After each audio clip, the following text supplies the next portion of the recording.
नमस्कार। तो दोस्तों, आज हम डिस्कस करेंगे घटनाचक्र हिंदी साहित्य के अगले पार्ट को। इससे पहले हमने इसके 4 पार्ट को डिस्कस कर लिया है। अगर अभी तक आपने उन्हें नहीं देखा है तो आप उन्हें भी देख सकते हो। हाँ, अगर आपको इस वीडियो का PDF चाहिए तो आप हमारे टेलीग्राम ग्रुप के साथ जुड़ सकते हो। वहाँ पर आपको इसका लिंक मिल जाएगा और वहाँ से आप इसका PDF डाउनलोड कर लेना। और अगर आप इसके बाकी पार्ट भी देखना चाहते हो तो इसका लिंक भी आपको डिस्क्रिप्शन बॉक्स में मिल जाएगा। तो चलिए आज की वीडियो को शुरू करते हैं। तो जो पहला प्रश्न पूछा गया है आज, तो वो है 55 पूछा गया है। और राउलवेल किस तरह की रचना है? तो यहाँ पर जो सही उत्तर होगा तो वो होगा विकल्प ए, गद्य पद्य मिश्रित चंपू काव्य है राउलवेल। ए सही विकल्प रहेगा यहाँ पर। अगला जो प्रश्न पूछा गया है 56, निम्नलिखित में से कौन व्याकरण ग्रंथ के रूप में प्रतिष्ठित है? तो यहाँ पर सही विकल्प होगा उक्ति व्यक्ति प्रकरण। जो उक्ति व्यक्ति प्रकरण है यह एक व्याकरण ग्रंथ के तौर पर भी प्रतिष्ठित है। तो यहाँ पर इसकी थोड़ी सी व्याख्या दी है, तो चलिए इसे देख लेते हैं। उक्ति व्यक्ति प्रकरण व्याकरण के रूप में प्रतिष्ठित है। महाराज गोविंद चंद्र के सभा पंडित दामोदर शर्मा ने 12वीं शताब्दी में इस पुस्तक की रचना की थी। डॉक्टर हरजारी प्रसाद द्विवेदी के शब्दों में उक्ति व्यक्ति प्रकरण एक अत्यंत महत्वपूर्ण ग्रंथ है। हिंदी व्याकरण की ओर उस समय ध्यान दिया जाने लगा था, यह भी इस पुस्तक से सिद्ध होता है। यहाँ पर से आपसे कई प्रकार के प्रश्न पूछे जा सकते हैं। पहला प्रश्न तो यही बनेगा कि जो उक्ति व्यक्ति प्रकरण किसकी रचना है? तो ये है दामोदर शर्मा की। और जो दूसरा प्रश्न बन सकता है कि जो उक्ति व्यक्ति प्रकरण है किस प्रकार की रचना है? तो ये है एक व्याकरण ग्रंथ है। अगला जो प्रश्न बनेगा तीसरा, तो वो बन सकता है कि जो दामोदर शर्मा थे उक्ति व्यक्ति प्रकरण ग्रंथ के रचनाकार किसके दरबार में सभा पंडित थे? तो ये थे महाराज गोविंद चंद्र के सभा पंडित थे ये। और इनका समय भी पूछा जा सकता है कि इनका जो समय था वो कितना था। तो इनका समय माना जाता है 12वीं शताब्दी। और इसी प्रकार जो आगे इस पुस्तक के लिए एक उक्ति प्रकट की गई है हजारी प्रसाद द्विवेदी के लिए, उसके बारे में भी पूछा जा सकता है। और जो ये उक्ति है यह है उक्ति व्यक्ति प्रकरण एक अत्यंत महत्वपूर्ण ग्रंथ है।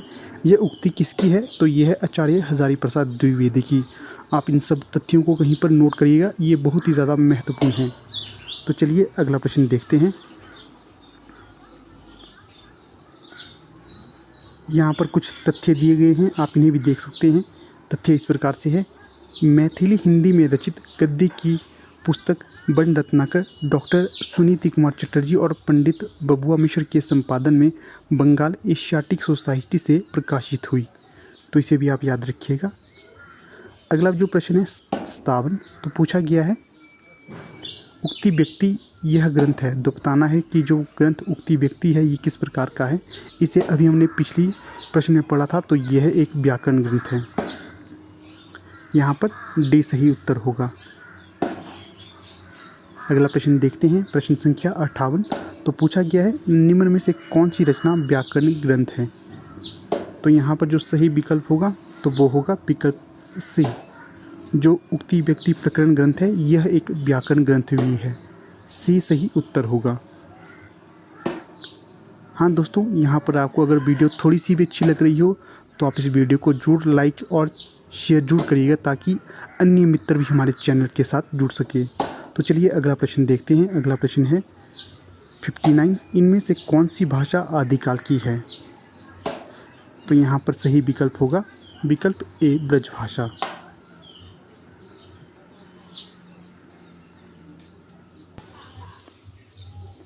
अगला जो प्रश्न है 61, तो पूछा गया है चारण साहित्य किस साहित्य का दूसरा नाम है? तो यहाँ पर जो सही विकल्प होगा तो वो होगा विकल्प डी, रासो साहित्य का। जो चारण साहित्य है ये रासो साहित्य का दूसरा नाम है, इसे याद रखिएगा। आगे थोड़ी सी जो व्याख्या है इसे आप वीडियो को पॉज करके पढ़ सकते हो, क्योंकि अगर इसकी व्याख्या मैं यहाँ पर देने लगूँ तो वीडियो काफ़ी लंबा हो जाएगा। तो आप इसे थोड़ा सा पॉज कर लीजिएगा और प्रश्न को अच्छे से पढ़िएगा। तो चलिए अगला प्रश्न देखते हैं। अगला प्रश्न है 62, तो पूछा गया है निम्नलिखित में से कौन 84 सिद्धों में नहीं है? तो सही विकल्प होगा विकल्प सी, शारंगधर। जो शारंगधर है ये 84 सिद्धों में नहीं गिने जाते। बाकी जो विरूपा, कण्हप्पा और कुकुरीपा है ये तीनों 84 सिद्धों में गिने जाते हैं। तो यहाँ पर सी सही उत्तर होगा। अगला जो प्रश्न है 63, तो पूछा गया है आदिकाल में किस प्रकार का साहित्य लिखा जा रहा था। तो जो आदिकाल में साहित्य लिखा जा रहा था तो वो जनजीवन से हटकर राजाओं की वीरता का अतिरंजित वर्णन प्रकार का साहित्य था। यहाँ पर विकल्प ए बिल्कुल सही होगा। तो यहाँ पर आप देख सकते हो ये प्रश्न पूछा गया था KBS प्रवक्ता परीक्षा 2014 में। तो ये जितने भी प्रश्न डिस्कस किए जा रहे हैं ये सभी प्रश्न पिछली परीक्षाओं में पूछे जा रहे हैं, इसलिए ये अति महत्वपूर्ण हो जाते हैं। आप इन्हें बिल्कुल भी स्किप ना कीजिएगा क्योंकि एक प्रश्न आपके लिए बहुत ही ज़्यादा महत्वपूर्ण होता है। अगला प्रश्न देखते हैं 64, तो पूछा गया है वीरगाथा कालीन रासो काव्यों में निम्नलिखित में से किस विषय का वर्णन नहीं होता है। तो ये होगा विकल्प सी, कृष्ण लीला का प्रतिपादन। इसका वर्णन रासो साहित्य में बहुत ही कम या नहीं मिलता है। जिस चीज़ का वर्णन मिलता है तो वो होगा विकल्प ए, आश्रयदाताओं का अतिरंजनापूर्ण वर्णन, ये सही होगा। और दूसरा है इतिहास और कल्पना का सम्मिश्रण, ये भी मिलता है। और जो तीसरा होगा ये है डी, युद्धों का सजीव एवं गत्यात्मक वर्णन, तो ये भी मिलता है। तो इस प्रकार यहाँ पर विकल्प सी बिल्कुल सही ठहरता है। आगे थोड़ी सी व्याख्या इसे देख लेते हैं। व्याख्या है वीरगाथा कालीन रासो काव्यों में कृष्ण लीला का प्रतिपादन नहीं किया जाता। इन काव्यों में आश्रयदाताओं का अतिरंजनापूर्ण वर्णन, इतिहास और कल्पना का सम्मिश्रण तथा युद्धों का सजीव और गत्यात्मक वर्णन पाया जाता है। अगला जो प्रश्न है 65, तो पूछा गया है हिंदी साहित्य के 700 से 1400 ईस्वी के कालखंड को ग्रियर्सन ने क्या नाम दिया है। तो ये नाम दिया गया है विकल्प सी, चारणकाल। जो ग्रियर्सन थे इनके द्वारा 700 से 1400 ईस्वी के कालखंड को नाम दिया गया है चारणकाल। सी सही विकल्प होगा यहाँ पर। इसकी थोड़ी सी व्याख्या देख लेते हैं। हिंदी साहित्य के 700 से 1400 ईस्वी के कालखंड को सर जॉर्ज ग्रियर्सन ने चारणकाल नाम दिया है। वे इसका प्रारंभ 640 ईस्वी के आसपास स्वीकार करते हैं। तो आगे नोट दिया गया है अधिकतर विद्वानों की कृतियों में ग्रियर्सन द्वारा काल विभाजन 700 से 1300 ईस्वी में उद्धृत मिला है, जिसे उन्होंने चारणकाल कहा है। अगला प्रश्न देखते हैं 66, तो पूछा गया है बिसलदेव रासों में किस शैली का प्रयोग किया गया है। तो जो बिसलदेव रासों में शैली का प्रयोग किया गया है तो वो होगा गेय शैली। तो यहाँ पर सी सही विकल्प होगा। यहाँ पर थोड़ी सी व्याख्या दी गई है, आप इसे पॉज करके पढ़ सकते हो व्याख्या क्या होगी। तो चलिए अगला प्रश्न देखते हैं। अगला प्रश्न है 67, तो पूछा गया है बिसलदेव रासों के रचयिता का नाम बताना है। तो जो बिसलदेव के रचयिता हैं तो ये है नरपति नाहल। बिसलदेव रासों के रचनाकार होंगे नरपति नाहल। यहाँ पर विकल्प सी सही होगा। अगला जो प्रश्न है 68, तो पूछा गया है बिसलदेव रासों के रचयिता कौन है। तो ये रिपीट हुआ प्रश्न है, तो ये होगा विकल्प बी, नरपति नाहल। अगला प्रश्न है 69, निम्नलिखित रासो ग्रंथों में कौन सा काव्य एक प्रेम काव्य या श्रृंगार काव्य है। तो यहाँ पर सही विकल्प होगा विकल्प ए, बिसलदेव रासो। जो बिसलदेव रासो है यह एक प्रेम काव्य या श्रृंगार काव्य है। अगला प्रश्न है 70, तो पूछा गया है निम्नलिखित में से किस रासो काव्य का मूल वर्ण विषय वीर रस न होकर श्रृंगार रस है। तो ये होगा विकल्प सी, बिसलदेव रासो।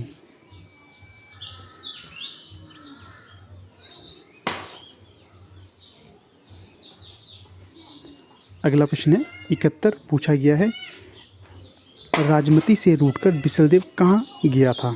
जो राजमती है ये बिसलदेव रासो काव्य ग्रंथ की नायिका है। तो यहाँ पर पूछा गया है जो राजमती है, राजमती से रूठकर बिसलदेव रासो का नायक है, बिसलदेव कहाँ पर चला गया था। ये रूठकर चला गया था उड़ीसा। यहाँ पर विकल्प बी बिल्कुल सही ठहरता है। तो चलिए यहाँ पर थोड़ी सी व्याख्या है, इसे देख लेते हैं। बिसलदेव रासो में राजा भुरम परमार की पुत्री राजमती और अजमेर के चौहान राजा बिसलदेव तृतीय के विवाह, वियोग और पुनर्मिलन की कथा सरस शैली में प्रस्तुत की गई है। इसमें वर्णित है कि राजमती की बातों से रुष्ट होकर स्वाभिमानी राजा बिसलदेव उड़ीसा अब ओडिशा चला गया था। 12 वर्ष तक राजमती उसके विरह से दुखी रहती है। वह राजभवन की दीवारों को कोसती हुई वन में रहने की कामना करती है। सामंती जीवन की अरुचि का सजीव चित्र इस काव्य में मिलता है। यहाँ पर प्रश्न बन सकता है कि किस पुस्तक या ग्रंथ में सामंती जीवन के प्रति गहरी अरुचि का वर्णन किया गया है। तो ये किया गया है बिसलदेव रासो ग्रंथ में। अगला प्रश्न है 72। पूछा गया है किस रासो ग्रंथ को आलाखंड के नाम से भी जाना जाता है। तो दोस्तों ये प्रश्न है मोस्ट इम्पॉर्टेंट। ये अक्सर हर एक परीक्षा में पूछा ही जाता है, तो इसे आप ढंग से पढ़िएगा। तो प्रश्न को फिर से पढ़ते हैं, किस रासो ग्रंथ को आलाखंड के नाम से भी जाना जाता है। तो ये जाना जाता है परमाल रासो को। जो परमाल रासो है ये जगनी की कृति है, इसे भी याद रखिएगा। कई बार प्रश्न ये भी पूछा जाता है आलाखंड या परमाल रासो के रचनाकार का नाम बताइए। तो जो इसके रचनाकार होंगे तो ये होंगे जगनीक। तो यहाँ पर सी सही विकल्प होगा। तो चलिए यहाँ पर थोड़ी सी व्याख्या है, इस व्याख्या को देख लेते हैं। जगनीक के परमाल रासो ग्रंथ को आलाखंड के नाम से भी जाना जाता है। इसमें महोबा, जो कि उत्तर प्रदेश में पड़ता है, कि वीर आला और उदल की वीरता की गाथा उत्तर प्रदेश के अवध और मध्य प्रदेश के बुंदेलखंड की सर्वाधिक लोकप्रिय वीर गाथा है। 1865 ईस्वी में चार्ल्स इलियट ने जिस आलाखंड का प्रकाशन करवाया था वह मौखिक परंपरा पर ही आधारित है। इसी प्रति के आधार पर डॉक्टर श्याम सुंदर दास ने परमाल रासो का पाठ निर्धारण किया और उसे नागरिक प्रचारणी सभा से प्रकाशित करवाया। तो इसे आप याद रखिएगा, यहाँ पर बहुत ही ज़्यादा तथ्य है, कहीं पर नोट करिएगा। अगला प्रश्न पूछा गया है 73। तो पूछा गया है उत्तर प्रदेश में आलाखंड के नाम से कौन सा काव्य प्रचलित है। तो ये होगा विकल्प बी परमाल रासो। जो परमाल रासो है यह उत्तर प्रदेश में आलाखंड के नाम से काव्य के तौर पर प्रचलित है। अगला जो प्रश्न है यह है 74। तो पूछा गया है आला और उदल के चरित्र को वीर गीतात्मक काव्य के रूप में रचने वाले कवि हैं। तो यहाँ पर जो सही विकल्प होगा इस प्रश्न का तो वो होगा विकल्प सी जगनीक। आगे प्रश्न देखते हैं। प्रश्न है 74। तो पूछा गया है आलाखंड नामक काव्य ग्रंथ का दूसरा नाम बताइए। तो जो आलाखंड का दूसरा नाम है तो वो है विकल्प डी परमाल रासो। अगला प्रश्न है 76। तो पूछा गया है यहाँ पर आलाखंड का दूसरा नाम बताइए। तो ये प्रश्न रिपीट है। तो ये है आलाखंड का दूसरा नाम परमाल रासो। तो यहाँ पर विकल्प ए बिल्कुल सही ठहरता है। अगला प्रश्न है 77। तो पूछा गया है परमाल रासो काव्य कृति के कवि का नाम बताइए। तो ये होंगे विकल्प बी जगनीक। अगला जो प्रश्न है ये है 78। तो पूछा गया है आला और उदल नामक दो वीर सरदारों की वीरतापूर्ण लड़ाइयों का वर्णन मिलता है। तो ये बताना है कि किस काव्य ग्रंथ में इन दो वीरों की वीरतापूर्ण लड़ाइयों का वर्णन मिलता है। तो ये मिलता है परमाल रासो में। यहाँ पर विकल्प ए बिल्कुल उचित होगा। अगला प्रश्न है 79। तो पूछा गया है कवि जगनीक की रचना का नाम बताइए। तो जो कवि जगनीक की रचना का नाम है तो वो है आलाखंड। यहाँ पर विकल्प सी उचित होगा।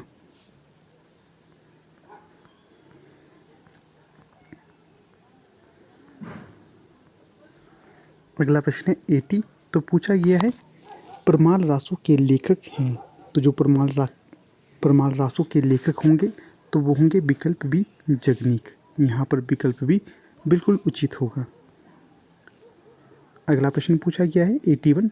12 बरस ले कुकर जिए और 13 ले जिए सियार, बरिस 18 छत्री जिए आगे जीवन को धिक्कार। ये पंक्ति मोस्ट इंपॉर्टेंट है। पूछा गया है ये किस विधा की रचना है या किस रचना की पंक्ति है। तो ये जो पंक्ति होगी तो ये होगी आलाखंड की। यहाँ पर विकल्प ए बिल्कुल सही ठहरता है।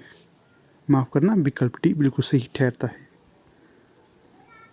तो यहाँ पर थोड़ी सी पंक्ति दी गई है, आप इस वीडियो को पॉज करके इसे पढ़ सकते हो।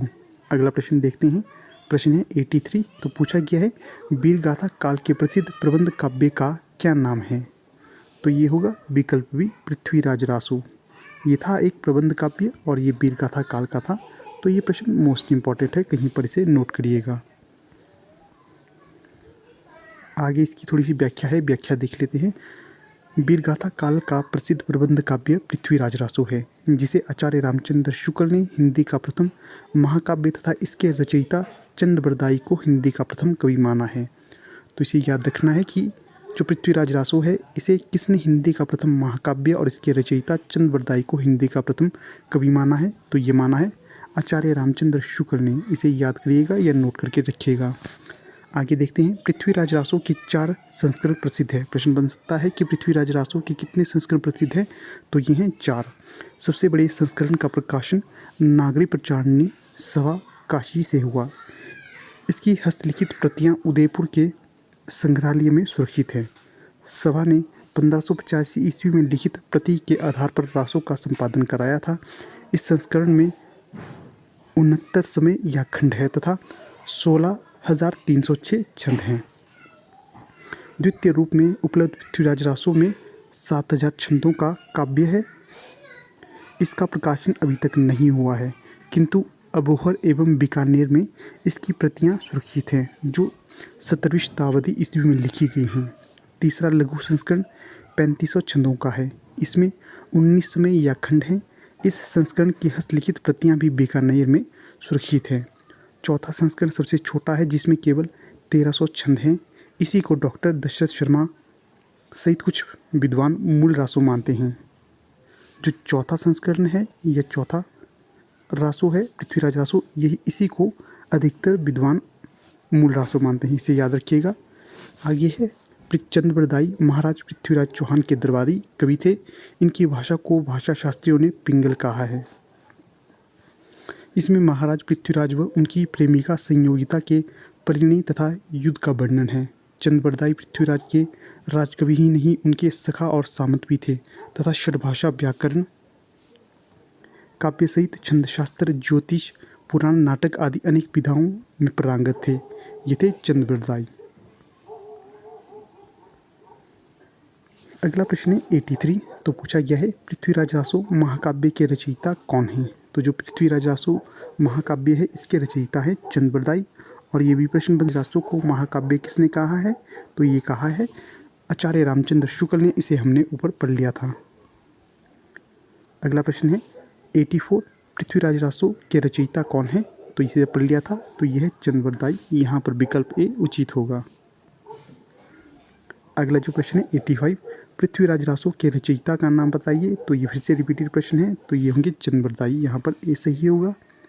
अगला प्रश्न है 86। तो पूछा गया है, चंद्रबरदाई किसके दरबारी कवि थे? तो जो चंद्रबरदाई थे, ये महाराज पृथ्वीराज चौहान के दरबारी कवि थे। यहाँ पर विकल्प डी उचित होगा। अगला प्रश्न है 87। पृथ्वीराज रासो किस कवि की रचना है? तो ये रिपीटेड प्रश्न है, तो ये है चंद्रबरदाई की रचना।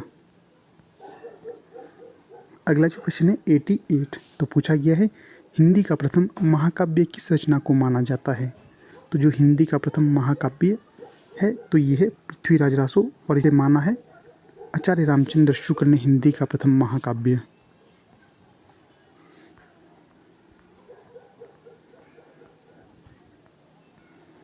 अगला जो प्रश्न है ये है 89। तो पूछा गया है, सूची ए का सूची 2 के साथ मिलान कीजिए। तो चलिए करते हैं यहाँ पर सूची ए का सूची 2 के साथ मिलान।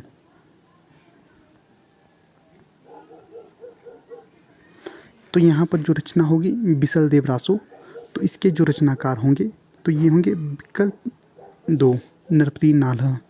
बाकी जो पृथ्वीराज रासो होंगे तो ये रचना होगी चंद्रबरदाई की। और जो परमाल रासो है, इसके रचनाकार होंगे जगनिक। और जो खुमान रासो है, इसके रचनाकार होंगे दलपति विजय। तो इस प्रकार से यहाँ पर जो कूट सही ठहरता है तो वो होगा ए का 2। तो यहाँ पर कूट भी बिल्कुल उचित ठहरता है। ए का 2, बी का 4, सी का 1 और डी का 3।